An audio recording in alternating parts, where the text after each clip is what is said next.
আসসালামু আলাইকুম সবাইকে। সবাই কেমন আছেন? যাচ্ছি ঢাকার মিরপুরে। হেমায়তপুর হয়ে সোজা আমিনবাজার দিয়ে মিরপুরে যাচ্ছি। তো যেতে যেতে মনে পড়লো যে একটু ভিডিও করি, তাই ভিডিওটা অন করলাম।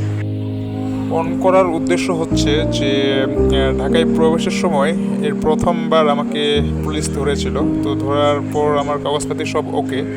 তো আমি আপনাদেরকে বলবো, যখন আপনারা কেউ ঢাকায় প্রবেশ করবেন আর কি, বিশেষ করে ঢাকা সিটির মধ্যে আমিনবাজার বা এদিক দিয়ে আবদুল্লাপুর, হ্যাঁ, এই জায়গাগুলোতে পুলিশ খুব সবসময় ধরার জন্য হা করে থাকে মানুষ, যে কখন আসবে আর কখন ধরবে।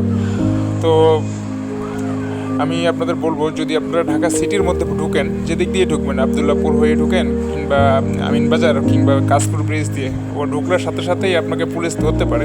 বিশেষ করে যখন ইউটার্ন নেবেন, যেরকম আমিনবাজার ব্রিজের নিচ দিয়ে ইউটার্নটা, তো এখানেই কিন্তু পুলিশটা এমনভাবে দাঁড়ায় থাকে যখন আপনি ফাঁসার কোনো অপশনই নেই। তো ঢাকায় ঢাকা আসবেন, হেলমেট, লাইসেন্স, লাইসেন্স তো 100% থাকতেই হবে, না হলে ঢাকায় কেউ আসেন না, খুব একটা খারাপ অবস্থা। এই হলো আমার বাস্তব অভিজ্ঞতা।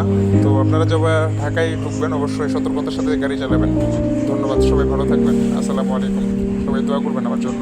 আল্লাহ হাফেজ।